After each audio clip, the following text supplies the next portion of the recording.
Good morning friend. The power of focus के 11वें संस्करण और आखिरी संस्करण में आपका स्वागत है। अगर आपने बाकी लेसन को नहीं सुना है तो हमारे यूट्यूब चैनल पर जाइए और उसे जरूर सुनिए। आइए शुरू करते हैं लेसन नंबर 11, ध्यान की रणनीति। आपको धनवान बनाने वाले उपाय। सामान्य धन चुराया जा सकता है, सच्चा धन नहीं। आपकी आत्मा में बेशकीमती वस्तुएं होती हैं जिन्हें आपसे छीना नहीं जा सकता है। इसे कहा है ऑस्कर वाइल्ड ने। इस अध्याय की संख्या के कारण जो नकारात्मक व्यावसायिक संकेत मिल रहा है, उसके बावजूद हमने सोचा कि ध्यान की शक्ति के हमारे 5 ग्राहकों से आपका परिचय कराना आश्वस्त कराने के साथ ही विश्वास जगाने वाला होगा। हमारा सौभाग्य है कि हम इनके साथ पिछले कई वर्षों से काम कर रहे हैं। इन लोगों ने आर्थिक उतार चढ़ाव समेत कई प्रकार के झटकों को झेला है और ये सभी काफी धनवान बन चुके हैं। हम इस बात पर जोर देना चाहते हैं कि वित्तीय संकट का बवंडर खड़ा करने और पूर्व के शक्तिशाली देशों को तबाह किए जाने से पैदा हुई चिंता, भय और अनिश्चितता के बावजूद तमाम किस्म के उद्योगों से जुड़े ऐसे व्यक्ति हैं जिन्होंने धनवान होने का निर्बाध मार्ग ढूंढा है। आगे आने वाले पृष्ठों में आप उनकी पृष्ठभूमि के विषय में थोड़ा बहुत जानेंगे, लेकिन इससे अधिक महत्वपूर्ण यह है कि हमने उनसे गाढ़ी कमाई का राज खोलने वाले प्रश्न पूछे हैं। ऐसे 5 विशिष्ट रणनीतियां कौन सी हैं जिनका योगदान आपकी सफलता में सबसे अधिक रहा है? उनके उत्तरों में आपको कुछ बातें एक जैसी दिखेंगी। इसे समझना बहुत जरूरी है क्योंकि ये इस बात को फिर से पुष्ट करता है कि टिकाऊ विकास के लिए बस कुछ क्षेत्रों में ध्यान लगाने की आवश्यकता है। इसलिए आखिर में हुर्रे करने से पहले हमें अपने साथ 25 ऐसी रणनीतियों को साझा करने की प्रसन्नता है जिनके कारण इन 5 असाधारण उपलब्धि प्राप्तकर्ताओं का उदय उनके व्यवसाय के शीर्ष तक हो सका है। आपको हमारी सलाह यही है कि आप उनके ज्ञान का जमकर लाभ उठाएं और उनका उपयोग करें, जो धनवान होने के लिए आपका रास्ता बनाने में सबसे उपयुक्त है। इससे पहले कि हम पटाक्षेप करें, एक आखिरी बात, धनवान होने का सही परिभाषा को लेकर हम एकदम स्पष्ट हो जाएं। शब्दकोश बताता है कि धनवान शब्द का अर्थ है ढेर सारा पैसा होना, यानी पैसों से मालामाल होना। अन्य शब्द है अत्यधिक मूल्यवान और संसाधनों के समृद्ध। हमारा अनुभव कुछ इस प्रकार है, बाजार में आप जब अत्यधिक मूल्य उपलब्ध कराते हैं तो पैसों के मामले में आप मालामाल हो जाएंगे। इससे भी कहीं अधिक व्यक्तिगत संसाधनों में धनवान होकर ही सच्चे धन का आनंद लिया जा सकता है। आप जब भावना में समृद्ध होंगे, चरित्र से समृद्ध होंगे, संबंधों से समृद्ध होंगे, धर्म में समृद्ध होंगे, स्वास्थ्य में, देने में और बुद्धि में समृद्ध होंगे, तब आपको पता चलेगा कि समृद्धि का आनंद क्या होता है और इसकी समग्रता की खुशी क्या होती है। हम 10वें वर्षगांठ संस्करण को पूरा करने के लिए हमने एक और आखिरी बात को जोड़ा है। यह आपको भविष्य की झलक दिखाएगा। आप गेम चेंजर्स यानी बाजी पलटने वाली बातें जानेंगे, रोमांचक समय से आगे चलने वाली कंपनियों के बारे में जानेंगे जिनकी अनोखी व्यावसायिक संस्कृति की ओर नई पीढ़ी के लोग खींचे चले आ जा रहे हैं। ऐसी अग्रणी कंपनियां नए चलन बना रही हैं, पारंपरिक ज्ञान को गंभीर चुनौती दे रही हैं और सामाजिक रूप से जिम्मेदार होने के साथ ही मुनाफा कमाने पर ध्यान दे रही हैं। तो चलिए स्वागत करते हैं हमारे उन 5 असाधारण सफलता प्राप्त करने वालों का, जिनमें से हर एक अपने विशेष क्षेत्र में एक बड़ा प्रभाव डाल रहा है। हम उनकी उल्लेखनीय सफलता का बस गर्व से थोड़ा सा श्रेय लेंगे। उनकी प्रत्येक 5 सर्वोत्तम रणनीतियों के नीचे हमने एक सीधा सवाल किया है। अगर उत्तर देने से पहले समय निकालकर चिंतन कीजिए, शायद आपको अपने व्यवसाय में थोड़ी कमी दिखेगी। याद रखिए, सफलता पाने वाले लोगों के सुझाव को वर्षों के प्रयोग और गलती में से चुनकर निकाला गया है, लेकिन आज ये वे सभी धनवान हैं। उनकी सलाह को नमूने के तौर पर लीजिए, आपका भी भविष्य उज्जवल हो सकता है। पहले पर्सन जो है उनका नाम है सैम बैकफोर्ड। छोटे कारोबार के लखपति, मिलनसार, विनम्र, उदार और बाजार को समझने में तीक्ष्ण बुद्धि के स्वामी जैसे शब्दों से सैम बैकफोर्ड को जाना जा सकता है। उनके जीवन में सशक्त पारिवारिक मूल्यों की भी एक बड़ी भूमिका है। फिर भी एक उद्यमी के रूप में सैम का शुरुआती अनुभव इतना शानदार नहीं था। उनके ही शब्दों में उनकी कहानी इस प्रकार है। बिजनेस में स्नातक करने के बाद स्वाभाविक रूप से मैंने अपना कारोबार शुरू करने का फैसला किया। मुझे लगा कि मैं कारोबार के बारे में सारी जरूरी बातें जानता हूँ, इसलिए मैंने छलांग लगा दी। पहला कारोबार साल भर के भीतर ही विफल हो गया। उसके बाद मैंने 4 दूसरे व्यावसायिक उपक्रमों को आजमाया। जो सभी मामूली से भयंकर विफलता पर आकर समाप्त हुए। अपने सारे पैसे और जो पैसे परिवार एवं दोस्तों से उधार लिए थे, उन सभी को गंवाने के बाद मैंने नौकरी करने का फैसला किया।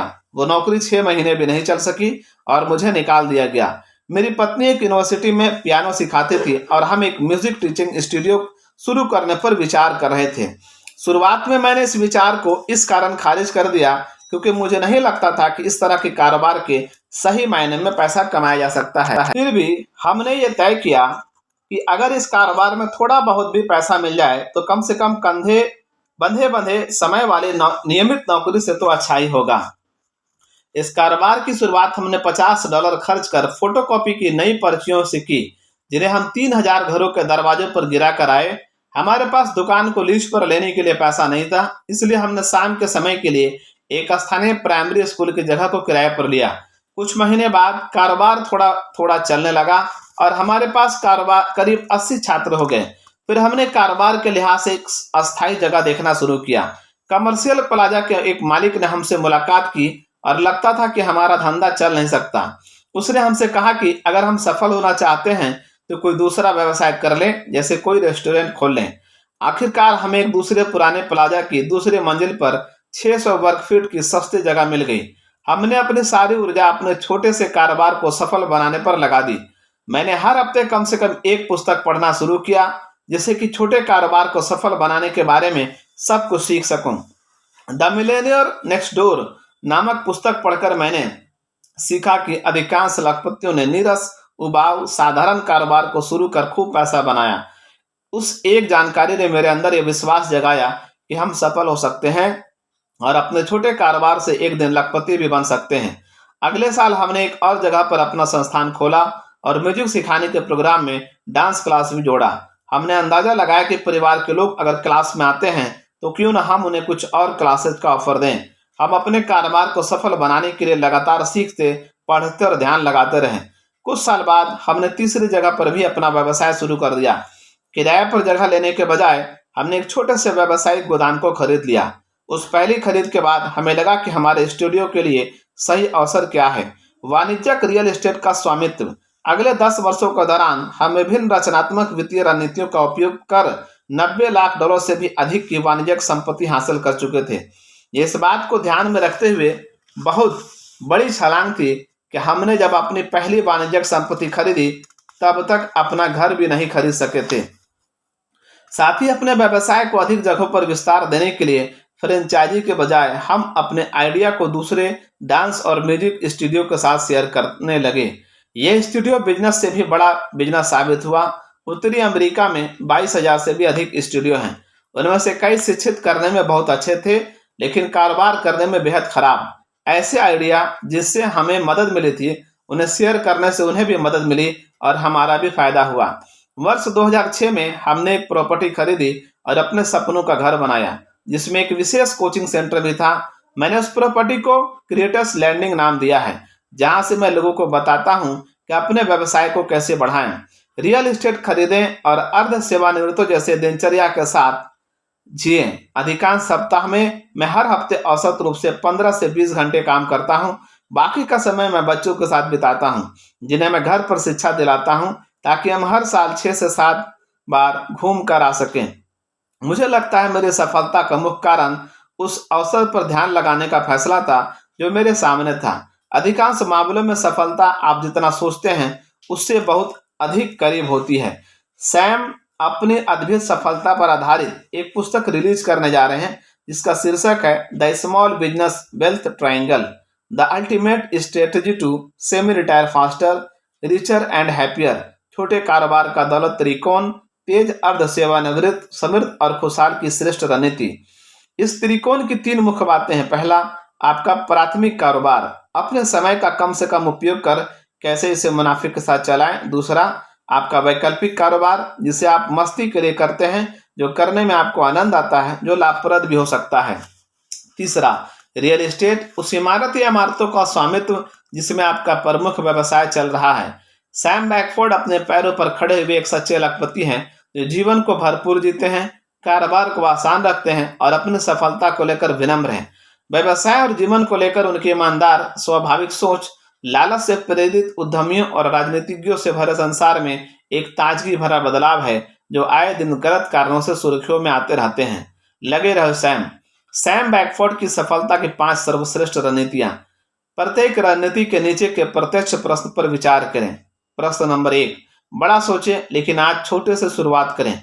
बड़े सपने देखना अच्छी बात है, लेकिन आपके पास अभी ऐसा अवसर नहीं जो आपके कदम को लागू करने के लायक छोटा नहीं तो आपके सपने सपने ही रहेंगे। व्यवसाय में मेरी जिस सफलता ने धन का रूप लिया, उसकी शुरुआत उस छोटे से धंधे के साथ आगे बढ़ने से हुई जिसे मैंने $50 से शुरू किया और जो $30 लाख का उद्यम बन गया।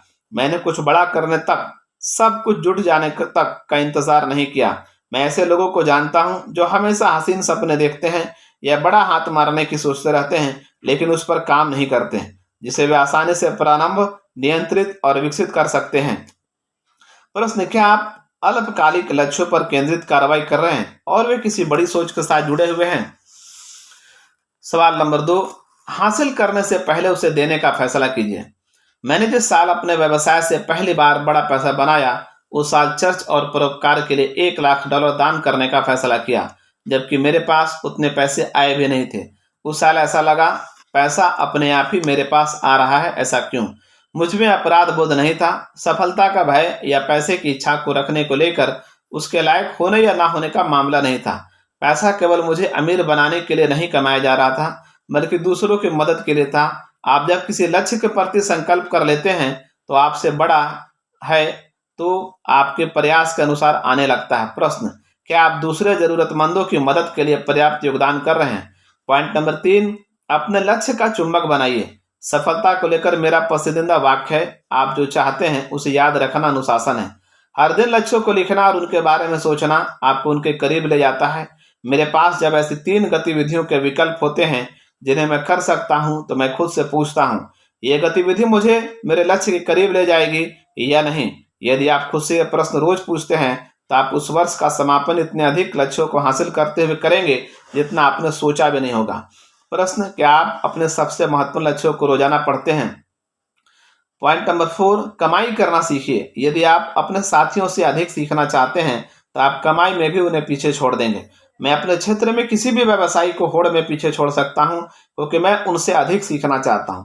शिक्षा के मामले में बढ़त लेकर एक छोटी कंपनी उस बड़ी कंपनी को पीछे छोड़ सकती है जिसके पास पैसों की कमी नहीं है।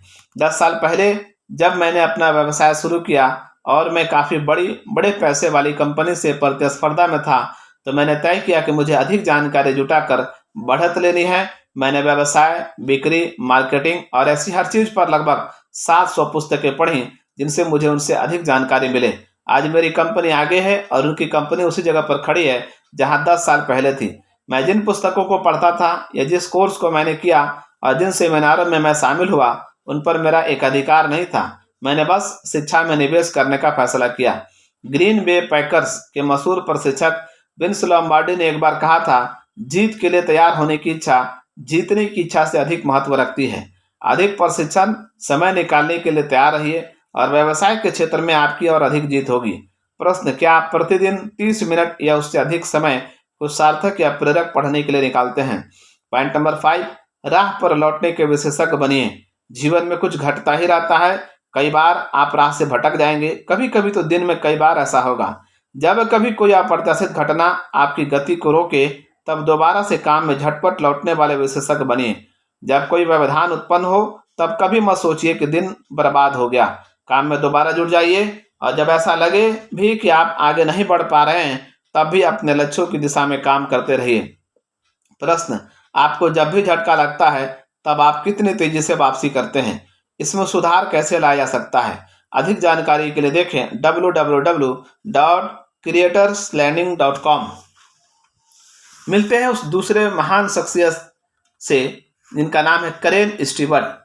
तलाक में उदाहरण युग परिवर्तन। करेन स्टीवर्ट के जीवन की दिशा को तय करने वाला पल एक दिन सुबह अचानक आया जब वो अपने 3 महीने की बेटी के साथ बाथटब में आराम कर रही थी। उसके पति के अचानक घुस आने से परिवार का यह खुशनुमा पल एक भयानक अनचाहे माहौल में बदल गया। अपनी पत्नी के सामने भावशून्य खड़े होकर उसने ऐलान किया, करेन, मैं खुश नहीं हूँ, तुम्हारे साथ मेरा अब और रह पाना मुश्किल है। मैं शादी को खत्म करना चाहता हूँ। करेन के लिए अगले 5 साल उथल पुथल अपने ऊपर संदेह और भावनाओं के उतार चढ़ाव से भरे थे। उस दौरान वो एक झकझोर देने वाली तलाक से जूझ रही थी, जिसके कारण वकीलों की फीस चुकाने में उसके लगभग $5 लाख खर्च हो गए और उतने ही पैसों का उस पर कर्ज हो गया। 7 साल से अधिक की शादी और 3 बच्चों को पैदा करने के बाद करेन उस कानूनी व्यवस्था से खुद को ठगा हुआ महसूस कर रही थी, जिसने उसके सारे पैसे और उसकी सारी ऊर्जा को निचोड़ लिया था। हालांकि एक ख्याल उसके मन में आया था, इस दर्द, वेदना और कष्ट का कोई तो कारण था। करेन ये सोचने लगी कि तलाक का एक नया उदाहरण योग्य रूप जैसा दिख सकता है। एक ऐसा रूप जो सामान्य सोच समझ पर आधारित हो, जिसमें लोगों के पैसे और समय की बचत के साथ ही तनाव ना हो और जिसमें बच्चों को सुरक्षा मिले। वर्ष 2006 में उसने दंपतियों के लिए द फेयरवे प्रोसेस को तैयार करने के बाद फेयरवे डिवोर्स सॉल्यूशन की शुरुआत की। इस अनोखी व्यवस्था से दंपति अपने होशो हवास, संपत्ति और बच्चों की सुरक्षा करते हुए एक साफ सुथरा ढंग से तलाक ले सकते हैं। जो भी अलग होने या तलाक लेने के बारे में सोच रहे हैं, उन्हें करेन की पुस्तक क्लीन ब्रेक जरूर पढ़नी चाहिए। करेन एक योद्धा और ऐसी महिला है जो बदतर हालत में भी अवसर को देखती हैं। एक 21 वर्षीय महत्वाकांक्षी उद्यमी के रूप में उन्होंने मिशन स्टेटमेंट बनाने पर यूनिवर्सिटी के एक दस्तावेज को लिखा है। यह कहता है, मेरा मिशन अधूरी इच्छा की पहचान कर एक व्यवसाय का निर्माण करना है। उसने मैरी के सौंदर्य प्रसाधन बेचकर अपने कॉलेज का खर्च निकाला था। इस स्टार्टअप कारोबार की शुरुआत के लिए उसे 20% ब्याज पर $2000 का बैंक ऋण लेना पड़ा था। उसका मूल मंत्र था, जोखिम उठाओ और अथक परिश्रम करो। 28 वर्ष की उम्र में करेन ने अपनी पहली वित्तीय सेवा कंपनी शुरू की और अगले 2 दशक से भी अधिक समय तक वो उस उद्योग में दक्ष हो गई, जहां उन्होंने कई वित्तीय कंपनियों को सफलतापूर्वक बनाया और बेचा। उसने जब पहली बार शुरुआत की, तब वो मानती है कि उसे कुछ नहीं पता था कि कैसे और क्या करना है। उसने माइलस्टोन एसेट मैनेजमेंट ग्रुप बनाया, जिसके पास $10 करोड़ से अधिक की संपत्ति थी और जो अमीर ग्राहकों को उच्च कोटि का एकीकृत निवेश माध्यम उपलब्ध कराता था। शुरुआत से ही करेन ने अपने कंपनी को पारंपरिक उद्योग मॉडल से एकदम अलग सांचे में ढालने का फैसला कर लिया था। उसके 2 मौलिक मूल्य थे, जिन्हें उसने अपने व्यवसाय की संस्कृति में तुरंत शामिल कर लिया था। वे थे, पहला, टीम के हर सदस्य को 100% ग्राहकों पर ध्यान केंद्रित रखना होगा। दूसरा, किसी भी कीमत पर ईमानदारी प्रदर्शित करनी होगी। अपने टीम को उसका निर्देश था कि वे ग्राहकों पर लेजर की तरह धारदार नजर रखें। इसका एक रास्ता था उनकी वास्तविक जरूरतों का पता लगाना। करेन ने पाया कि अक्सर ग्राहकों को पता नहीं होता कि उनकी जरूरतें क्या हैं। इस व्यावसायिक मॉडल को ठोस रूप देने के लिए करेन देश में ऐसे लोगों में से पहली थी जिन्होंने मुफ्त सेवाओं की एक योजना शुरू की। यह प्रदर्शन पर आधारित था, यदि ग्राहक को मुनाफा होता है तो हमें भी होगा। इससे उनकी टीम के हर सदस्य की जवाबदेही काफी हद तक पक्की हो गई। उस समय आदर्श व्यवसाय का मॉडल कमीशन से प्रेरित था, जिसमें जवाबदेही नहीं थी और ग्राहक को फायदा हो या ना हो, कंपनी को फायदा हो जाता था। करेन ने अन्य नई बातों को प्रदर्शित किया, जैसे बही खाता रखने वाले व्यक्तिगत ब्रोकर नहीं रखे, न ही खुद कभी ऐसा किया। इसकी बजाय उसकी कंपनी प्रक्रिया उन्मुख और टीम केंद्रित थी। अब चूंकि कंपनी का मूल्य उसके संपूर्ण प्रदर्शन पर आधारित था, इसलिए यदि कंपनी का अधिग्रहण किया गया या उसे बेचा गया तो उसे बेहतर कीमत मिल सकती थी। इसके साथ ही वह पारंपरिक तौर तरीकों की तुलना में काफी अलग दृष्टिकोण था। लोगों को बहाल करने पर करेन की सोच में भी एक अनोखा फायदा था। वित्तीय सेवाओं के क्षेत्र में अक्सर लोगों को दूसरी कंपनियों से बहाल किया जाता था। माइलस्टोन ने अपना ध्यान उन प्रतिभावान छात्रों पर स्थिर किया जो यूनिवर्सिटी से स्नातक होकर निकलते थे। पढ़ाई पूरी कर एकदम ताजा ताजा निकले उन छात्रों में उद्योग की कोई भी बुरी आदत नहीं होती थी, ना ही वे किसी अन्य संस्कृति के अभ्यस्त थे कि करेन की बनाई व्यवस्था में शामिल होने में उन्हें कोई दिक्कत हो। युवा, तेज, महत्वाकांक्षी लोगों को सफलता के लिए बनी खास व्यवस्था में प्रशिक्षित करना माइलस्टोन की हैरान कर देने वाली तरक्की का मूल मंत्र था। करेन के उत्साहवर्धक और कुशल नेतृत्व में कंपनी तेजी से आगे बढ़ी। ये जानना दिलचस्प है कि एंटरप्राइज रेंट ए कार का मॉडल भी ऐसा ही है, जिसने ऐसे ही उल्लेखनीय तरक्की और मुनाफे को हासिल किया है। किसी व्यवसाय को खड़ा करते समय आपको नई चूहेदानी बनाने की जरूरत नहीं, बस ये पता कीजिए कि सारे चूहे कौन पकड़ रहा है और ध्यान दीजिए कि वैसा किस तरह कर रहे हैं। करेन स्टीवर्ट की सफलता का एक महत्वपूर्ण कारण खुद को आईने में देखने और जब लगे कि जरूरी है तब बदलाव करने की क्षमता है। आपके पास सही ब्रांड और सबसे अच्छा ग्राहक मॉडल हो सकता है, लेकिन आपकी संरचना में कुछ ऐसा है जो जरूरत के अनुसार ठीक नहीं, तो कार्रवाई कीजिए। फेयरवे डिवोर्स सॉल्यूशन में करेन ने संरचना में सुधार के लिए पहले ही अनेक महत्वपूर्ण फेरबदल किए हैं। कई उद्योगों में जहां संस्कृति में अहंकार एवं निश्चिंतता की भावना आने लगती है और सबसे बड़े अवसर अक्सर गंवा दिए जाते हैं, वहां तुरंत कार्रवाई करना बिरले ही देखने को मिलता है। करेन ने जिस समय शुरुआत की उस दौरान इस उद्योग में महिलाओं का व्यवसाय चलाना शायद ही देखने को मिलता था, जिससे करेन की उपलब्धियां और भी उल्लेखनीय हो जाती हैं। व्यवसाय और वित्त में उन्होंने जो विस्तृत अनुभव प्राप्त किया, उसने फेयरवे डिवोर्स सॉल्यूशन की शुरुआत के लिए एक ठोस आधार उपलब्ध कराया। कंपनी का विस्तार कनाडा व अमेरिका में तेजी से हुआ और तलाक के निपटाने के क्षेत्र में यह बहुत बड़ी जरूरत को पूरा कर रही है। करेन की अपनी चौंकाने वाली कहानी पर देश की मीडिया का लगातार ध्यान जाता रहा और बड़े बड़े सम्मेलनों में उनके लिए संबोधन के अवसर पैदा हुए। उनके अनुसार अब उनका मिशन है, तलाक जिस तरह होते हैं उसे मैं बदलना चाहती हूँ। करेन स्टीवर्ट की सफलता की 5 सर्वश्रेष्ठ रणनीतियां। पहला, अपनी सफलता की कल्पना करें। मुझ में छोटी उम्र से ही ऐसी कल्पना करने की क्षमता थी और खास तौर पर मेरे लिए सफलता कैसी दिखती है। छोटी छोटी बातें महत्व रखती हैं। अपने आप को नेतृत्व करने वाली और एक उद्यमी के रूप में देखने की क्षमता से जहां मैंने लोगों को मात्र दिशा दे सकी जो मेरे लिए काम करते हैं, वहीं किसी चीज के तैयार होने से पहले मुझे उनके रंग, आकार आदि जैसी बातों का अंदाजा हो जाता था, जो मेरे लिए काफी अहम थी। मैं जानती थी कि यदि मैं उसे देख सकती हूँ तो मैं वैसा बन सकती हूँ। प्रश्न, क्या आप प्रतिदिन 10 मिनट के लिए ये कल्पना कर सकते हैं कि आपके लक्ष्य पहले ही पूरे हो चुके हैं और तब आपको कैसा लगता है? पॉइंट नंबर 2, जानिए कि आप क्या चाहते हैं। लंबी अवधि और छोटी अवधि के लिए निरंतर लक्ष्यों को तय करना महत्वपूर्ण होता है। मैंने हमेशा 90 दिन के लक्ष्यों को तय किया है, जिन्हें मापा जा सकता है और बताया जा सकता है। मैं हर दिन बिना भूले उन्हें याद करती हूँ। मैं हर 90 दिन अपने आप को अपने ऑफिस और रूटीन माहौल से अलग करती हूँ, ताकि अपने पिछले 90 दिनों का मूल्यांकन कर सकूं और अगले 3 महीने के लिए लक्ष्यों को तय करने पर ध्यान लगा सकूं।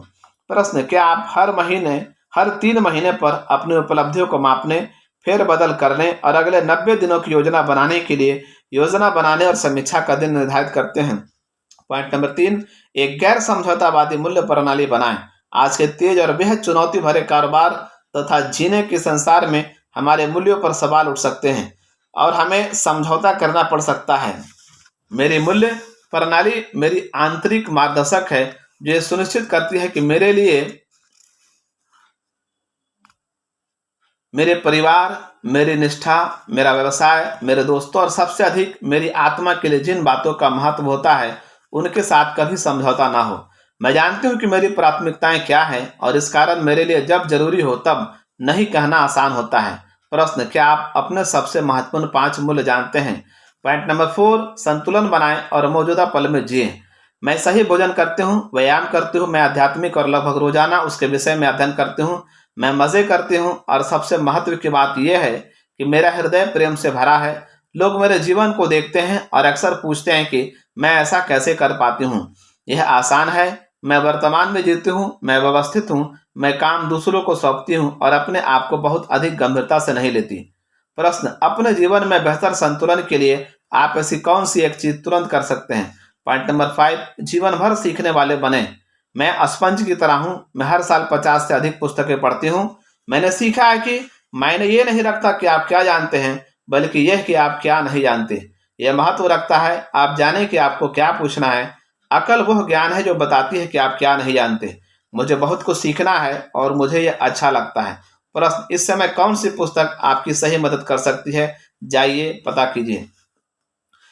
तीसरे शख्सियत का नाम है फिल कैरोल। हाउस बोट से करोड़ों डॉलर के डील तक। आप जब फिल कैरोल से पहले बार मिलेंगे तो उनसे निकली सकारात्मक ऊर्जा आपको किसी चुंबकीय क्षेत्र में होने का एहसास कराएगी। आप जीवन के प्रति उनके उत्साह और लगन की क्षमता के वशीभूत हो जाएंगे।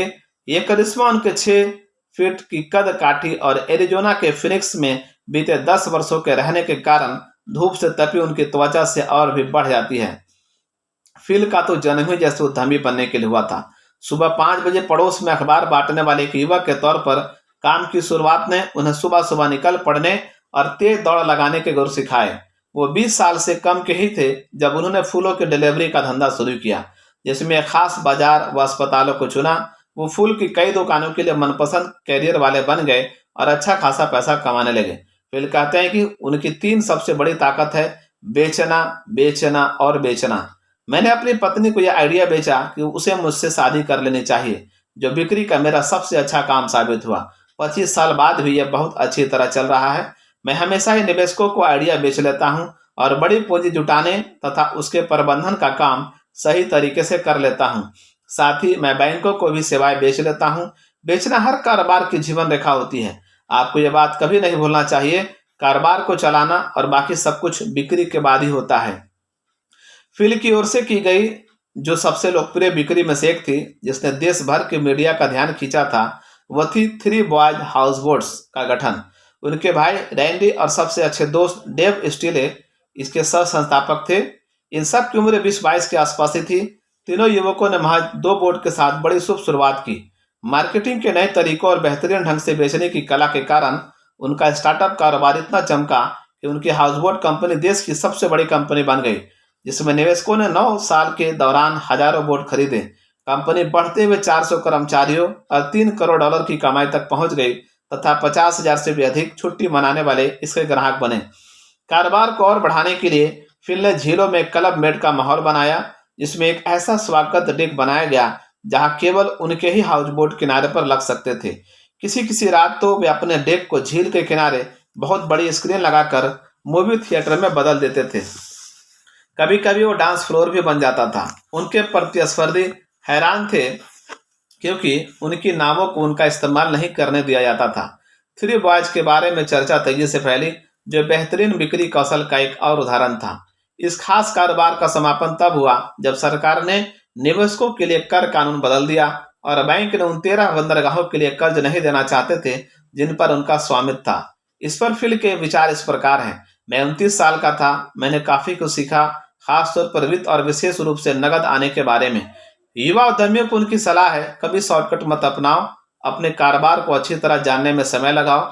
पिछले 20 वर्षों से फिल ने जमीन जायदाद पर अपना ध्यान लगाया है और वह आवासीय परियोजनाओं के विशेषज्ञ हो गए हैं। लक्ष्य निर्धारित करने को लेकर फिल का तरीका पहले था कुछ बड़ा करो या घर जाओ। विस्तृत अनुभव होने के कारण अब वह विस्तृत व्यवसाय योजना बनाने पर पूरा समय देते हैं, एक एक बात पर विचार करते हैं और उन सारे लोगों को एक साथ लाते हैं जिनकी जरूरत उन्हें परियोजना के लिए होगी। वो जिस काम को सबसे अच्छी तरह कर सकते हैं उस पर ध्यान केंद्रित करते हैं, मार्केटिंग, सेल्स और वित्त। फिल अब उस 10,000 घंटे के नियम से काफी आगे निकल चुके हैं जिसे किसी खास दक्षता में माहिर होने का पैमाना माना जाता है। वो लगातार सीख रहे हैं और अपने व्यवसाय तथा अपने परिवार को लेकर उनमें सच्ची लगन है। फिल की उम्र 50 वर्ष को पार कर चुकी है और उन्होंने निवेशकों के लिए एक बहुत जबरदस्त नया अवसर पेश किया है। पिछली मंदियों को झेलने और उनसे सीखने के बाद घर के कर्ज को समय से पहले बंद करने के बाजार के बारे में वे बहुत पहले ही भांप लेते हैं। वर्ष 2010 में उन्होंने दी अमेरिका रेसिडेंशियल इनकम फंड की स्थापना की, जिसका उद्देश्य अमेरिकी परिवारों को सस्ते आवास उपलब्ध कराना है। फिनिक्स स्थित यह कंपनी लास वेगास और दक्षिणी कैलिफोर्निया में अपने पैर पसार रही है। अच्छे इलाकों में घरों को समय से पहले ट्रस्टी की ओर से कर चुकाकर बेचे जाने पर खरीदा जाता है, फिर उनका कायाकल्प करवाकर परिवारों को लीज पर दिया जाता है। निवेशकों के लिए भी घरों को खरीदने का अवसर है, जहां कनाडा के निवेशकों के लिए अलग इनकम ट्रस्ट स्थापित किया गया है। हमेशा की तरह फिल के बिजनेस मॉडल को विस्तार से सोच समझकर तैयार किया गया था और वो 1000 घरों के लक्ष्य को प्राप्त करने के बेहद करीब हैं। बिजनेस के अलावा फिल को रोमांचक गतिविधियों में दिलचस्पी है, जिनमें heli, skiing, snowboarding, hockey, hiking और ट्रेथल शामिल है। वो कार के भी जबरदस्त शौकीन हैं। फिल कैरोल की सफलता की 5 शीर्ष रणनीतियां। पहला, अपने क्षेत्र को चुनें और उस पर कायम रहें। मैंने इसे बड़ी मुश्किल से सीखा।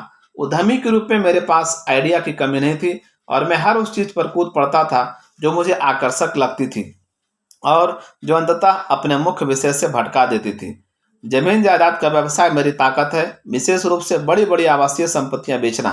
ये जरूरी है कि आप उस उद्योग को समझें जिसमें आप हैं, उसके बारे में सब कुछ सीखें, उसके मुख्य लोग और उसका माहौल। अब मेरा ध्यान जब्त संपत्तियों को खरीदने पर है। मैं आज भी उन्हीं रणनीतियों का इस्तेमाल करता हूं। आपको सबसे बड़े अवसरों को समय से पहले देख लेना चाहिए और जब वे आए तो उनके प्रति 100% समर्पित हो जाना चाहिए। प्रश्न, क्या आपका ध्यान अपने सबसे अच्छी योग्यता पर है या आप यहाँ वहाँ भटकते रहते हैं? पॉइंट नंबर 2, समझौते की गुंजाइश रखें। जब जरूरी हो तब अपने कारोबारी मॉडल के अनुसार ढल जाएं। वास्तव में बाजार बदलते हैं, अर्थव्यवस्था बदलती है, यहाँ तक कि पूरे उद्योग तक बदल सकते हैं। आपको बदलाव के लिए तैयार रहना होगा। मेरे पहले कारोबारी उपक्रम निजी कंपनियों के रूप में स्थापित किए गए थे। फिर मुझे जब पैसों का हिसाब समझ में आया तब मैंने सार्वजनिक कंपनियां बनाई। अब फिर से निजी उपक्रम चलाने लगा हूं, जहां समर्पित लोगों की एक छोटी सी टीम है। ये मेरी जीवन शैली के अनुसार है और मैं अपनी सबसे अधिक दक्षता के साथ काम कर सकता हूं। प्रश्न: क्या आपका मौजूदा बिजनेस मॉडल जब वजह रूप से सफल है? यदि नहीं तो ये कैसे बेहतर हो सकता है? पॉइंट नंबर 3: अपने मूल्यों को ना छोड़ें। मेरे लिए संतुलन पहली प्राथमिकता है। मैं जब संतुलित नहीं रहता तो जीवन अधिक तनावपूर्ण हो जाता है और मेरा ध्यान भटक जाता है। जब पत्नी और बच्चों के साथ मेरे संबंध प्रेमपूर्ण होते हैं और मैं स्वस्थ रहता हूं, तब मेरा व्यवसाय अच्छी तरह चलता है। मैं अपने परिवार के साथ नियमित रूप से छुट्टी लेकर समय बिताना नहीं भूलता। इससे मैं फिर से उत्साह से भर जाता हूं। मैं जब फिर से काम पर लौटता हूं तो मेरी ऊर्जा जबरदस्त होती है। एक और अनमोल बात यह है कि अपने कारोबारी लेन देन में हमेशा ईमानदार रहें, लोगों को ना ठगें। लंबे समय के संबंध बनाने के लिए यह महत्वपूर्ण है। मैं वर्षों से उन्हीं प्रमुख लोगों के साथ काम कर रहा हूं, बैंकर, रणनीतिक सहयोगी, यहाँ तक कि वैसे भी लोग जिनके साथ अतीत में हमें जूझना पड़ा। प्रश्न: पिछले 12 महीनों में आपने कितने समय छुट्टी पर बिताया है? पॉइंट नंबर 4: हर सौदे में उत्साह बनाएं। सौदा जब आए बढ़े तो अपनी ऊर्जा को बढ़ाएं और सब कुछ फटाफट करते जाएं। इस बात को सुनिश्चित करें कि आपका ध्यान आपके अपने साप्ताहिक लक्ष्यों पर है या नहीं, और उन लोगों से जवाब मांगे जिन्होंने अपना काम करने का वादा किया था। प्रश्न: क्या आप अपने और अपने टीम में उत्साह भरने के आदी हैं? पॉइंट नंबर 5: अपने जीत का जश्न हमेशा मनाएं। आप जब किसी बड़े लक्ष्य को हासिल करने के लिए पूरा प्रयास झोंक देते हैं, तब आपको अपनी टीम के साथ अपनी सफलता का जश्न भी मनाना चाहिए।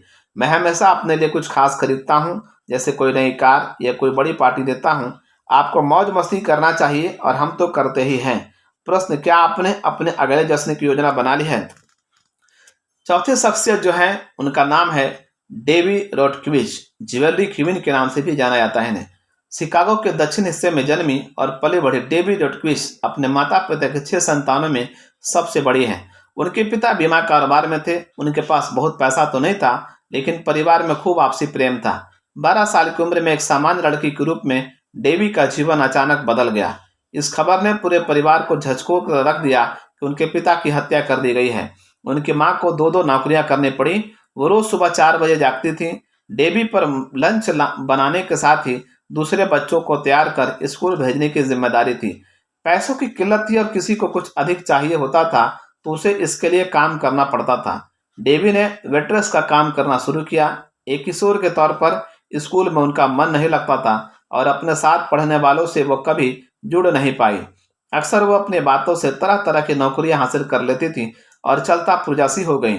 जीवन को बेहतर बनाने की सोच उनके पास पहले से ही थी। उनके लिए एक बड़ी प्रेरणा यह थी कि वो एक दिन ऐसे घर में रहना चाहती थी जहां उनका अपना बाथरूम हो।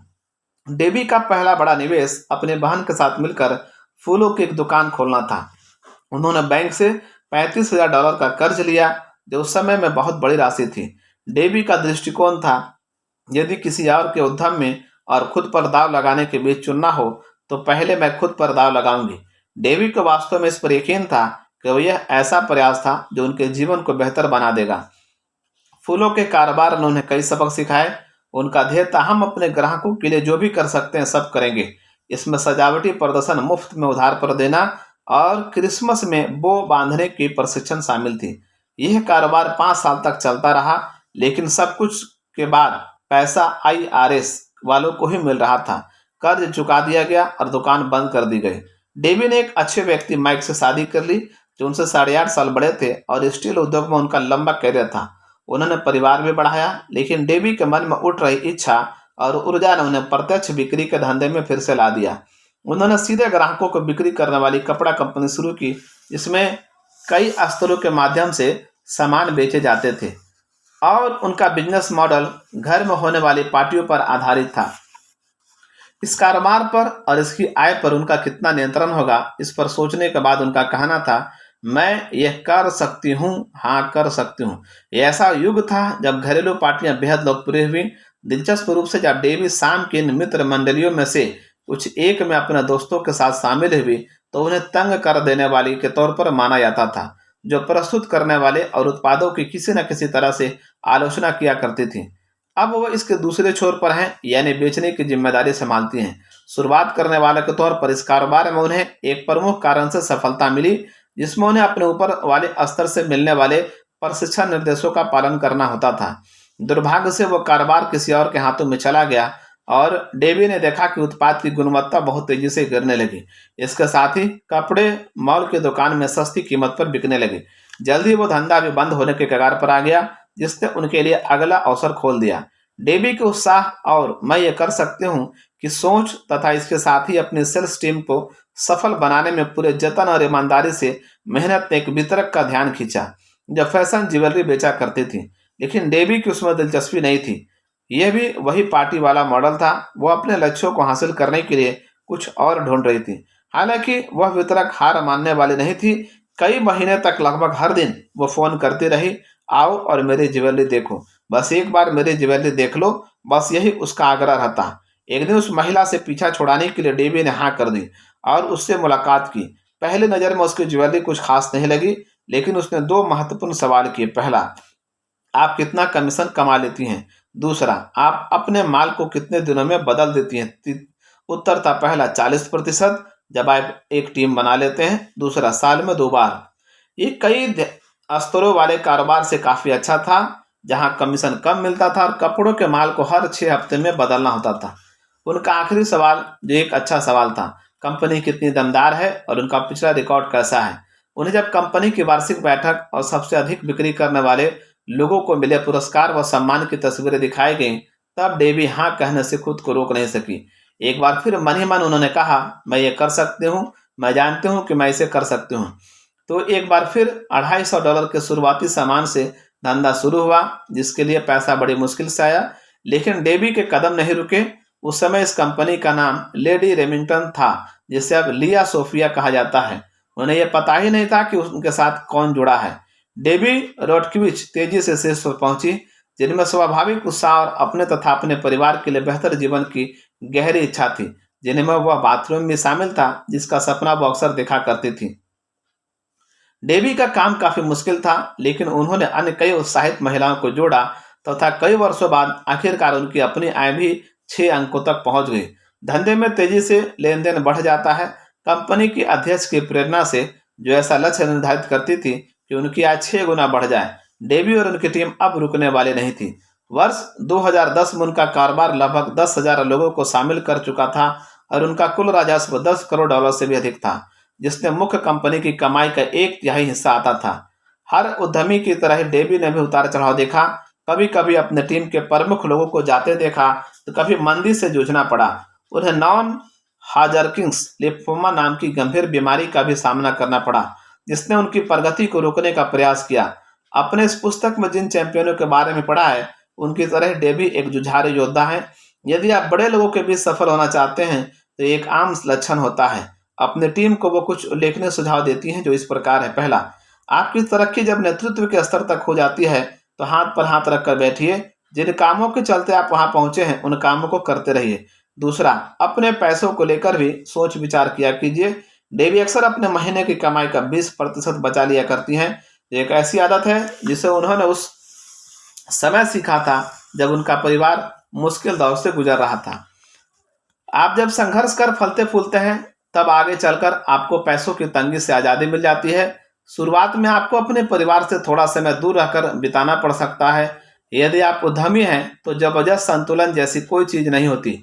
जो लोग अपराध बोध लिए रहते हैं, उन्हें सुनकर सुकून होगा।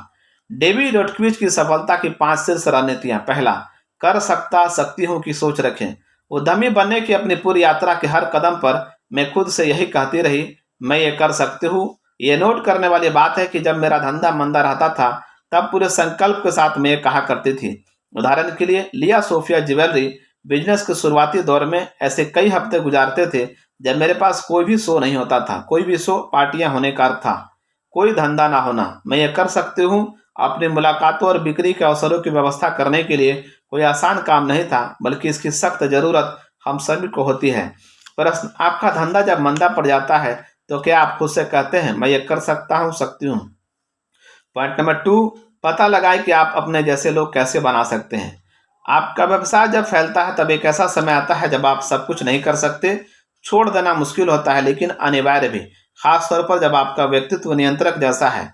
ऐसे चैंपियनों की खोज पर ध्यान लगाएं, जैसा कि मैंने इतने वर्षों में किया है। उन्हें अच्छी तरह प्रशिक्षित कीजिए। नेतृत्व करने वाले मेरे कई लोग आज अपने प्रशिक्षण कार्यक्रम चला रहे हैं और जैसे जैसे उनकी तरक्की हो रही है वैसे वैसे मेरा व्यवसाय भी बढ़ रहा है। प्रश्न, चैंपियन बनाने के लिए आप और किसे प्रशिक्षित कर सकते हैं? पॉइंट नंबर 3, नेतृत्व से उदाहरण पेश करें। मजबूत नेतृत्वकर्ता जब व्यवसाय में उच्च स्तर तक पहुंचते हैं तब चुपचाप नहीं बैठते हैं। आपकी जिम्मेदारी बदल जाएगी लेकिन काम के अपने उसूलों को कमजोर पड़ने मत दीजिए। जब वक्त मुश्किल हो तब इस संदेश को रोजाना स्पष्ट रूप से देना जरूरी होता है। याद रखिए, दूसरे लोगों की नज़र हमेशा आप पर रहती है। प्रश्न, मुश्किल दौर में क्या आप स्पष्ट रणनीति के साथ जोर लगाते हैं जिससे आप खुद को और दूसरों को आगे बढ़ने के लिए प्रेरित करते हैं?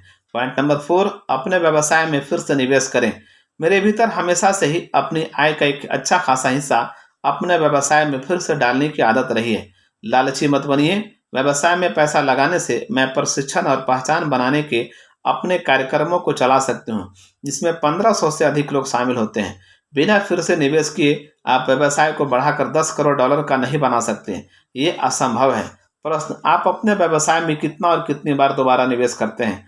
पॉइंट नंबर 5, आपकी टीम जो चाहती है उसे हासिल करने में उसकी मदद करें। व्यवसाय में 20 वर्ष बिताने के बाद मैं आज भी अपने टीम के सदस्यों को उनके बढ़ते व्यवसाय का लाभ उठाते देखकर उत्साह में आ जाती हूँ। उनके चेहरों पर छाई खुशी और एहसास कि वे भी ऐसा कर सकते हैं पूरी तरह से मन को संतुष्ट कर देता है। आपका अपने लोगों से लगाव होना चाहिए। प्रश्न, जो लोग आपकी तरक्की और सफलता में सहायता कर रहे हैं, क्या आप उनकी ईमानदारी और तत्परता से सहायता करते हैं? आइए उस 5वें शख्सियत से मिलते हैं जिनका नाम है Don R Campbell. Real estate में पैसे बनाना। डॉन आर कैम्पबेल जब रियल एस्टेट को लेकर आपके महत्वपूर्ण सवालों का जवाब देने के लिए आपकी आंखों में झांकते हैं तो आपको 2 बातों का एहसास तुरंत हो जाता है। पहला, उनके तौर तरीकों में विश्वसनीयता एवं शांत आत्मविश्वास है और दूसरा, आपके भीतर ये गहरी भावना पैदा होती है कि आपको जो उत्तर मिलेगा वो ठोस और सटीक होगा। ये व्यवसाय को 20 वर्षों से भी अधिक समय तक जानने के कारण पैदा होता है। क्या पिछली 4 कहानियों को पढ़ने के बाद ये बात थोड़ी सुनी सुनी सी लगती है? अपनी स्वाभाविक दिलचस्पियों और प्रतिभा को चरम पर ले जाने के लिए किसी एक उद्योग को चुनने के सिवाय कोई रास्ता नहीं होता। असल मुद्दा उसमें महारत हासिल करने का है और यही इस तरह की सफलता प्राप्त करने वाले लोग एक अपवाद होते हैं, जिनमें डॉन कैम्पबेल भी शामिल है, जिन्होंने बड़ी जीत दर्ज की। इन लोगों ने सीखने में समय लिया, अपने कौशल को हर दिन के व्यावहारिक अनुभव से तराशा और आगे बढ़ाया। जैसा कि आपने पहले ही देखा है, जमीन पर काम करने वालों ने सिद्धांतों और अवधारणाओं को सीधे तौर पर पटकनी दी है। डॉन ब्रिटिश कोलंबिया के छोटे से खूबसूरत शहर एबॉट्सफोर्ड में रहते हैं। सन 1985 में उन्होंने एक साझा उद्यम सहयोगी के साथ मिलकर पहली संपत्ति खरीदी जब वो सियट में पार्ट टाइम नौकरी कर रहे थे और उन्हें एहसास हुआ कि इस तरह के धंधे में वो कभी रिटायर नहीं होंगे। रियल एस्टेट में उनकी दिलचस्पी इस बात से बढ़ी कि इस बाजार में उनके एक दोस्त के पिता बहुत अच्छी सफलता हासिल कर रहे थे। वो जैसा कर रहे थे, डॉन ने उनके ही मॉडल के आधार पर अपना निर्णय लिया। वो कहते हैं, एक सफल रोल मॉडल को ढूंढना सभी के लिए महत्वपूर्ण सबक है। इस क्षेत्र में आने के दौरान अधिकांश नए उद्यमों की तरह ही डॉन से कई सारी गलतियां हुई। मुझे बड़ी खराब शर्तों पर पैसे मिले और हमने उन क्षेत्रों में खरीदारी नहीं की जहां सारी बुनियादी चीजें थीं। हमने नई जगह पर सौदा किया। सच कहूं तो हमने इसे विफल करने के लिए सब कुछ किया, फिर भी पैसे कमाए। हालांकि मैंने अपनी गलतियों से सीखा और तय किया कि उन्हें दोहराऊंगा नहीं। सुना सुना सा लगता है। डॉन को एहसास हुआ कि रियल एस्टेट में काफ़ी गुंजाइश होती है। आप जिस घर में रहते हैं उसके अलावा एक भी अतिरिक्त संपत्ति अगर ढंग से खरीदी जाए तो आपके लिए अच्छे और लंबे समय में आय देने वाला सौदा हो सकता है। रियल एस्टेट के निवेशक के रूप में सफल होने में डॉन के साथ 3 अनिवार्य बातें जुड़ी थीं। पहला, बैंक आपके सौदे को हाँ कहे, इसके लिए आपके पास एक अच्छी व्यवस्था होनी चाहिए। दूसरा, आपके संबंध बेहतरीन होने चाहिए, उदाहरण के लिए गिरवी रखवाने वाले दलालों, वकीलों आदि के साथ। तीसरा, सौदों को अंतिम रूप देने के लिए आपको पीछे पड़ने की जरूरत पड़ती है। डॉन एक और जरूरी बात बताते हैं कि आपके दिमाग में यह तस्वीर साफ होनी चाहिए कि रियल एस्टेट से आप क्या चाहते हैं। आपका रिटायरमेंट सुखद रहे या आप ऐसा व्यवसाय बनाना चाहते हैं जो आपको दौलतमंद बनाए। उनकी सलाह है कि बेहतर अनुभव के लिए 3 साल का प्रशिक्षण जरूरी है। हालांकि वो जल्द ही पलट कर कहते हैं कि रियल एस्टेट सबके बस की बात नहीं है। आपको लोगों से बात करना और बैंकरों, वेंडरों एवं बिल्डरों से बात करना और संबंध बनाना आना चाहिए। वह कहते हैं आपको लोगों को बर्दाश्त करना आना चाहिए। जरूरी नहीं कि आप उन सभी से प्रेम करें, लेकिन आपको उन्हें झेलना होगा। पहला तरीका है कि आप अपने जैसे लोगों को अपने साथ रखें। साथ ही आपको प्रचार और तुरंत अमीर बनाने वाली योजनाओं से दूर रहना होगा और निष्पक्ष रिसर्च की व्यवस्था करनी होगी। आपको ये जान लेना होगा कि सही सवाल कैसे करें। सारी बातें किसी भी उद्योग में किसी भी धंधे के लिए लागू होती हैं। बीते कई वर्षों के दौरान डॉन ने अपने रियल एस्टेट के कारोबार को लगातार आगे बढ़ाया है और उनके पास अब 286 से अधिक संपत्तियां हैं, जिनमें एकल परिवार, 4 फ्लैट वाली इमारतें तथा कई फ्लैट वाली इमारतें शामिल हैं। उस समय उन्हें अपनी सफल व्यवस्था को दूसरे लोगों, खासतौर पर जो मुनाफा कमाने में संघर्ष कर रहे थे, उनके साथ साझा करने का शौक था। उनका रियल एस्टेट निवेश नेटवर्क REIN आज देश के सबसे विश्वसनीय व निष्पक्ष शैक्षणिक सदस्यता कार्यक्रम है, जिसके 3000 से अधिक सदस्य हैं। वे खुद ही स्वीकार करते हैं कि जांच पड़ताल में उनकी गहरी दिलचस्पी है और वे थोड़े परफेक्शनिस्ट भी हैं। उन्हें सरकार की ताजा तरीन घोषणाओं में नाक घुसेड़ने, शहर के विकास पर गहरी दृष्टि रखने और निवेश के लिहाज से बेहतरीन जगहों का पता लगाने में आनंद आता है। वो अपने निवेशकों को हर साल बस टूर पर ले जाते हैं, जब वे वास्तव में उन शहरों और इलाकों में घूमते हैं जहां सबसे अच्छे अवसर सामने आ रहे होते हैं। दर्जनों स्कूल बसों को देखना बड़ा दिलचस्प होता है, जिन्हें वो एक दिन के लिए किराए पर लेते हैं, जो महत्वाकांक्षी उद्यमियों के साथ शहर के चक्कर लगाती है। उनके पास कनाडा, ब्रिटेन, अमेरिका और ऑस्ट्रेलिया के लोग कार्यक्रम में शामिल होने आते हैं। डाउन का ध्यान शोध और शिक्षा पर आधारित एक संगठन चलाने पर भी है। वो अपने सौदों में अपने सदस्यों को निवेश करने के लिए नहीं कहते, न ही वे उन्हें संपत्ति बेचते हैं। इससे दूसरे समूहों के मुकाबले उन्हें एक अनोखी बढ़त मिलती है। जो चिरपरिचित अंदाज में निवेश क्लब चलाते हैं या बहुत अधिक कीमत वाले सफलता के पैकेज बेचते हैं। उनके विश्वसनीय व्यवसायियों की तरह डॉन भी एक परोपकारी हैं। उनका पहला योगदान हैबिटेट फॉर ह्यूमैनिटी मानवता के लिए आवास है, जो बेघरों या उन लोगों के लिए घर बनाता है जिनके सिर पर अपनी छत नहीं है। अपनी कई सबसे अधिक बिकने वाली पुस्तकों का मुनाफा डॉन दान में दे दिया करते हैं। वो और उनके सदस्यों ने जरूरतमंदों के लिए $8 लाख से अधिक की सहायता दी है। आज की तारीख तक REIN के सदस्यों ने मिलकर 29,000 से अधिक संपत्तियां खरीदी हैं, जिनकी कीमत $3.3 अरब से अधिक है, जिनमें 220 संपत्तियां हर महीने जुड़ जाती हैं। इतने वर्षों में डॉन ऐसे व्यक्ति बन गए हैं जिनके पास रियल एस्टेट से जुड़ी किसी चीज के लिए आंख बंद कर जाया जा सकता है। अर्थव्यवस्था को समझने तथा यह जानने के लिए कि बाजार कहाँ विस्तार कर रहा है या सिकुड़ रहा है, मीडिया उनके ज्ञानवर्धक इंटरव्यू के लिए लगातार उनसे संपर्क करता रहता है। हर महीने होने वाले उनके सदस्यता कार्यशाला से ताजा तरीन शोध प्राप्त होता है, जो उनके छात्रों को आगे रखता है। डॉन की कुछ अनुपयोगी सलाहें भी गौर करने लायक हैं और एक सफल व टिकाऊ व्यवसाय को बनाने के लिए अनिवार्य है। अपने क्षेत्र में गुरु बने, मीडिया का चुनाव अच्छी तरह करें, उन्हें अपना दोस्त बनाएं, नियंत्रण को छोड़ें, आप जो सबसे अच्छा करते हैं उस पर ध्यान दें। आपकी ख्याति और ईमानदारी आपकी 2 सबसे महत्वपूर्ण संपत्तियां हैं। ईमानदारी से इतना मूल्य दें कि लोग आपकी ओर आकर्षित हो जाएं। डॉन को घूमने का शौक है और इंग्लैंड का लंदन उनकी पसंदीदा जगहों में से एक है। वो मैनचेस्टर यूनाइटेड सॉकर फैन, लेखक लेस हैवियट की तरह ही हैं और टेनिस तथा लंबी पैदल यात्रा के भी शौकीन हैं। एक जबरदस्त संगीत प्रेमी के रूप में डॉन और उनकी पत्नी कोनी को कंसर्ट में जाना और आयरिश रॉकर्स, U2 जैसे जबरदस्त बैंड को सुनना अच्छा लगता है। डॉन कैंपबेल की सफलता की 5 शीर्ष रणनीतियां। पहला, अपने दोस्तों को बुद्धिमानी से चुनें। समान सोच वाले लोगों का एक मास्टरमाइंड बनाएं जो आपसे अधिक सफल है। अपने आसपास सकारात्मक, दूरंदेशी स्टाफ, दोस्तों और सहयोगियों को जुटाएं। प्रश्न, क्या आपके पास शक्तिशाली मास्टरमाइंड ग्रुप है? नोट, यदि नहीं है तो info@thepowerofocus.com पर ईमेल करें और हम आपको अपना मास्टरमाइंड ग्रुप बनाने पर एक मुफ्त ऑडियो भेजेंगे। पॉइंट नंबर 2, जड़ता से बचें। आप जो भी करते हैं उसमें अपने समक्ष चुनौती का निर्माण कर लगातार आगे बढ़ने वाले सुधार करते रहें। इससे पहले कि आप कदम उठाएं, सुधार की लंबी छलांग का इंतजार करना आपको पीछे ले जाएगा। निरंतर बढ़ोतरी वाली सुधार आपको वहां तक ले जाएंगे जहां आप जाना चाहते हैं। अगर बेसबॉल से तुलना की जाए तो लगातार सिंगल और डबल लेते रहें, जिससे कि अंत में आप हॉल ऑफ फेम तक पहुंच जाएं। अगर आप हर बार होम रन के लिए बल्ला घुमाएंगे तो आप स्ट्राइक आउट किंग बनकर रह जाएंगे। इसलिए बेहतर रास्ते को चुनिए। प्रश्न, क्या आप लगातार एक जैसा प्रदर्शन करते हैं या रुक रुक कर चलने वाला खेल खेलते हैं? पॉइंट नंबर 3, कभी सामान्य बनकर ना रहें। आप जिस काम में दक्ष हैं उस पर ध्यान लगाएं। उस दक्षता में अनोखे और उपयोगी साधनों को जोड़ें ताकि उनका अधिकतम लाभ मिले। आपका लक्षित बाजार जितना बड़ा होगा, आपको उतनी ही स्पर्धा का सामना करना पड़ेगा और आपके लिए भीड़ से अलग खड़ा होना उतना ही मुश्किल होगा। प्रश्न, क्या आपका अपने चुने हुए बाजार में वास्तव में वर्चस्व है या आप उस विशाल तालाब में एक छोटी सी मछली भर है? पॉइंट नंबर 4, दूरगामी दृष्टिकोण रखें। दुर्भाग्य से कई लोग तुरंत अमीर बनने के सपने पर ध्यान लगाए रहते हैं। हमारे समाज का यही लक्षण है। हालांकि सच्ची दौलत हर लेनदेन से एक एक डॉलर चूसने से नहीं, बल्कि दूरगामी संबंधों पर ध्यान देने से मिलती है। अनिश्चित अर्थव्यवस्था में और भी महत्वपूर्ण हो जाता है। प्रश्न, क्या आप हमेशा तात्कालिक लाभ के फेरे में रहते हैं या आप टिकाऊ लाभप्रद भविष्य का निर्माण कर रहे हैं? पॉइंट नंबर 5, मजे लीजिए और गंभीर रहिए। ये अपने आप में विरोधाभासी लगता है, लेकिन ऐसा है नहीं। मजा भले ही कारोबारी पुस्तकों में कहीं चर्चा में नहीं दिखता, लेकिन इससे आपको मुश्किल वक्त में आसानी से आगे बढ़ने का एक जीवंत उत्साह देता है। मौज मस्ती की इस भावना को आपके क्लाइंट और भविष्य के ग्राहक देखेंगे या सीखेंगे। आनंद करने का मतलब बेवकूफ़ी करना नहीं है। इसका मतलब आराम से रहना और उस समय भी आसपास के माहौल को खुशनुमा बनाए रखना है जब आप गंभीर हों।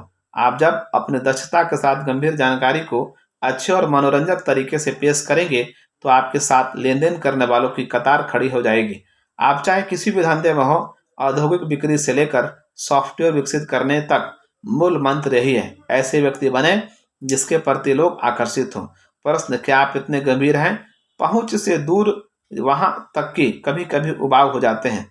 अधिक जानकारी के लिए देखें www.donक्रैम्पल.com।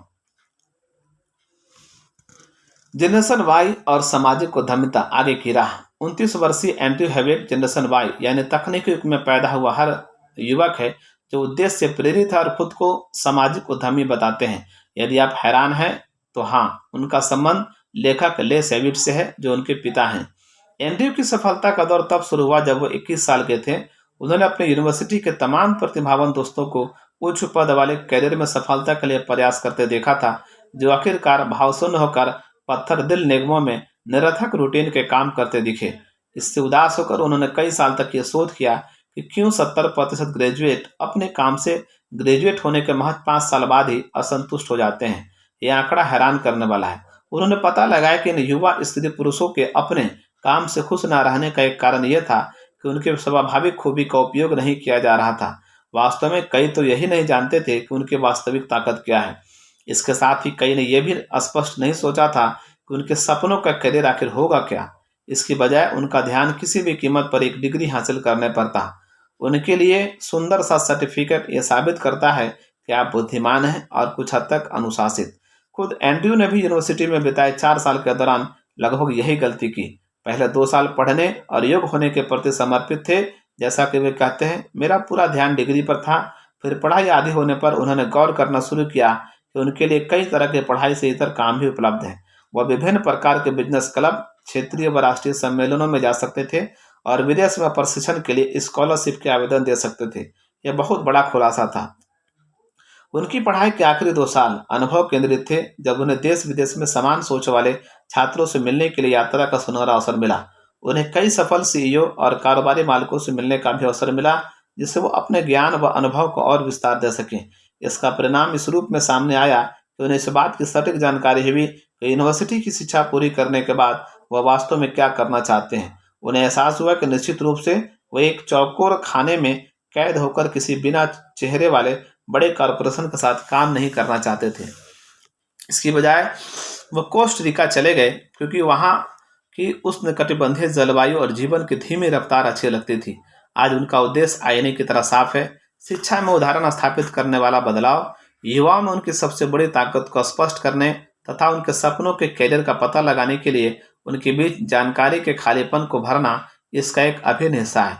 इस उद्देश्य के अनुसार वो उन कंपनियों को मदद मुहैया कराते हैं जो कारोबार को भलाई की ताकत के रूप में इस्तेमाल कर रहे हैं। वे मुनाफे के बजाय उद्देश्य से प्रेरित हैं, साथ ही सामाजिक और पर्यावरण की दृष्टि से भी संवेदनशील हैं। इन कंपनियों को गेम चेंजर कहा जाता है। वे नई पीढ़ी की हैं जो कारोबार और दुनिया को देखे जाने के तौर तरीकों में मिसाल कायम करने वाले बदलाव कर रहे हैं। निरंकुश कई स्तरों वाले शेयरधारक प्रथम की शैली वाले अनेक निगमों की तुलना में इन नई जीवंत कंपनियों के विभिन्न मूल्य और एकदम अलग मिशन है। सार्थक काम, मजेदार काम के लचीलेपन वाले माहौल और सही मायनों में समाज को कुछ वापस देने की इच्छा रखने के कारण वे कई युवाओं को आकर्षित कर रही हैं। एंड्रयू ने हाल ही में इन संगठनों को अच्छी तरह परिभाषित करने और पहचाने जाने के लिए एक नई कंपनी लॉन्च की है। इसे गेम चेंजर 500 कहा जाता है। यदि 20वीं सदी में फॉर्च्यून 500 सफलता की कसौटी थी, तो गेम चेंजर 500 को 21वीं सदी की कसौटी बनाने का इरादा है। ये हृदय केंद्रीय संगठन है जो न केवल पैसे बनाने में सफल है, बल्कि वे संसार को बेहतर स्थान बनाने पर भी केंद्रित है। ये ऐसी कंपनियां हैं जो मस्ती, संतुष्टि और संपूर्ण जीवन में सुचिता पर आधारित व्यावसायिक नियमों को फिर परिभाषित कर रही हैं। हमारे संसार में आज अनेक अद्भुत युवा हैं। हम निरंतर जैसे नकारात्मकता से घिरे हैं, जिसे राजनीतिक एवं न्यूज मीडिया और मुश्किल बनाते हैं। उनके बीच तेजी से बढ़ती एक नई चेतना है, जिसका आगाज युवा नेतृत्व की ओर से किया जा रहा है, जो अपने भविष्य को लेकर पूरी तरह से केंद्रित है और उत्साह में है। इस प्रक्रिया में कई पुराने निगम भी इसी प्रकार की सोच की दिशा में आकर्षित किए जा रहे हैं। निश्चित रूप से उनमें से कुछ चीख चिल्ला रहे हैं, जबकि दूसरों को मजबूरी में ही सही एक नई दृष्टि से नया जोश मिल रहा है। इसमें आश्चर्य नहीं कि दूसरे पहले ही किनारे लग चुके हैं। ऐसे रूढ़िवादी जिन्होंने बदलाव पर गौर ही नहीं किया, दुर्भाग्य से वे पुराने रूटीन में ही संतुष्ट थे और निश्चिंता के हाथों अपने भविष्य को तबाह होने दिया। सोते मत रहिए, भविष्य अभी है और ये तेजी से हो रहा है। नीचे आपको कुछ सबसे आकर्षक गेम चेंजर कंपनियों की सूची मिलेगी। उनकी अनोखी संस्कृतियां, जिस प्रकार के लोगों को वे बहाल करते हैं और वे जिस प्रकार सोच विकसित करना चाहते हैं, उन सब के बारे में जानने के लिए उनकी वेबसाइट जरूर देखें। एप्पल इंक और द वर्जिन कंपनियों का समूह ऐसे दो गेम चेंजर ज्वाइंट है जिन्होंने स्टीव जॉब्स और रिचर्ड ब्रांसमैन जैसे दूरदर्शियों के साथ अपना कदम आगे बढ़ाया है। ऐसे और भी कई होंगे जो उनके नक्शे कदम पर चलेंगे और जल्द ही उनकी चर्चा घर घर में होगी। उनसे सीखिए कि वे कैसे काम करते हैं। यदि आप पहले से नहीं हैं, तो शायद आप गेम चेंजर के तहत अपना नाम दर्ज कराना चाहेंगे। आगे बढ़ें और ऊपर बढ़ें। गेम चेंजर कंपनियां ये जानने के लिए कि आपका संगठन गेम चेंजर की योग्यता रखता है या नहीं, ये जिन्हें सूची में रखा गया है, उनकी व्यवस्था को समझने के लिए वेबसाइट www.gamechangers500.com देखिए। Khan academy, Okabashi, Kiva, IDEO, Jamie Oliver एलिटेड institute, Lululemon, achievers, whole food markets, better world books, Tesla motors, Zappos, mind valley, bloom energy, cafe attitude, Toms, Google. इन पर अधिक जानकारी जुटाने के लिए आपको शुभकामनाएं। माता पिता के लिए नोट: यदि आपके बच्चे हाई स्कूल या कॉलेज जाने की उम्र के हैं, तो उन्हें इस गेम चेंजर की घटना की जानकारी दीजिए। सुनो, बिस्तर छोड़ो और काम पर जाओ, आलसी कहीं के। आगे है खुशखबरी। यहाँ हम अंदर की बात बता रहे हैं, जिससे युवा पीढ़ी को बढ़ावा मिलेगा, जिन्हें एक अच्छी नौकरी ढूंढने की चिंता सता सकती है। अगले 2 दशकों में जैसी नौकरियां मिलेगी, उनका अभी तक आविष्कार भी नहीं हुआ है। इस पर जरा विचार कीजिए। कंप्यूटर क्रांति की शुरुआत वास्तव में केवल 40 साल पहले हुई। ऐसे सभी अविश्वसनीय आविष्कारों के बारे में सोचिए जो अब तक हुए हैं और जिनके फलस्वरूप करोड़ों नौकरियां पैदा हुई। 1970 के दशक में हमारे पास फैक्स मशीन, सेलफोन या आईपैड नहीं थे। आज जिस प्रकार यह माहौल सुर्खियां बना रहा है और नए नए कैरियर एवं अवसर लेकर आ रहा है, ऐसा पहले नहीं होता था। इलेक्ट्रिक कारें बच्चों के खिलौने तक ही सीमित थी और तेज रफ्तार में जमीन तथा हवा में सफर कई लोगों के लिए सपना भर था। मानव मन के विषय में एक बात है, ये उन चीजों को बनाने और होशियारी से करने के तरीकों को तय करने की असीम क्षमता रखता है, जिनसे हमारी दुनिया पर असर पड़ता है और इंसान की सोच, सपनों तथा ऐसी इच्छाओं को पैदा करती है जो बदलाव को होते देखना चाहता है। अच्छी खबर यह है कि इतिहास साबित करता है कि तमाम बड़ी आपदाओं और अनगिनत विफलताओं के बावजूद इसमें कभी कमी नहीं आई है। जो कल के नेताओं, हौसला रखो, तुम्हारा भविष्य उज्ज्वल है, बस संकेतों पर चलते जाओ। तुम जिस सोच का गौरव अपने दिमाग में बढ़ाते हो, तुम जिस आदर्श को अपने दिल में बिठाते हो, उनसे अपना जीवन बनाओगे और तुम वही बनोगे। अंतर्ज्ञान लेखकों के रूप में यह हमारा सौभाग्य है कि हमें महान शिक्षकों, आदर्शों और गुरुओं का सानिध्य मिला। इसमें कोई शक नहीं कि इन लोगों की बुद्धिमत्ता या जानकारी जीवन में हमारी सफलता और कठिन चुनौतियों को पार करने में हमारी क्षमता पर गहरा प्रभाव पड़ा है। अपने इस अध्याय में जिन 5 असाधारण उपलब्ध प्राप्त करने वाले हस्तियों के बारे में पढ़ा, उनमें से सभी की शुरुआत काफी साधारण थी। अपनी सोच, उत्साह और निरंतरता से न केवल आज अपनी मेहनत का फल चख रहे हैं, बल्कि उन सभी ने लोगों के जीवन में महत्वपूर्ण सुधार किया और आज भी कर रहे हैं। अपनी योग्यताओं और इस संसार को मूल्यवान उत्पाद तथा सेवाएं देने की क्षमता में महारत हासिल करते हुए आपको सच्ची खुशी मिलेगी। जो संसार ऐसी कंपनियों और व्यक्तियों से भरा है जिन्हें आपकी मदद की जरूरत है। अच्छी बात यह है कि आप आगे चलकर गुरु की भूमिका में आते हैं और उस व्यक्ति से उच्च पद पर आते हैं जिसे कभी शिक्षित किया गया था। सच कहे तो यह आगे बढ़ने का ऋण चुकाने जैसा है, इसलिए सफर का आनंद लीजिए। ध्यान की शक्ति के इन 5 जबरदस्त सितारों से मिले सबसे उपयुक्त सुझावों का उपयोग कीजिए। साथ ही अपने उपायों को भी अमल में लाइए ताकि आप अपने अगले बड़े उद्देश्य को प्राप्त कर सकें। अगले 2 पृष्ठों में हम आपको आखिर में कुछ बातें बताएंगे जिससे आप अपनी राह पर चलना शुरू करेंगे। धन कमाने की 25 रणनीतियां। हमारे असाधारण उपलब्धि प्राप्तकर्ताओं की 25 रणनीतियों की ध्यानपूर्वक समीक्षा करें। अपने बेहतरीन विचारों को सामने लाने के साथ में दिए गए प्रश्नों के उत्तर दीजिए। 25 की सूची में से 3 को चुनें और उन्हें नीचे लिखें। अपने व्यवसाय या कैरियर के लिए इनमें से प्रत्येक रणनीति को लागू करने के लिए मेरे अगले सबसे अच्छे कदम हैं। यहीं पर अध्याय नंबर 11 समाप्त होता है और the power of focus book यहाँ पर पूरी तरह कंप्लीट होती है। आपको ये वीडियो अच्छा लगा, इसे लाइक, सब्सक्राइब और शेयर जरूर कीजिए। और आगे जो दूसरा वर्जन चालू होगा उस बुक का नाम है द गोल। Thank you.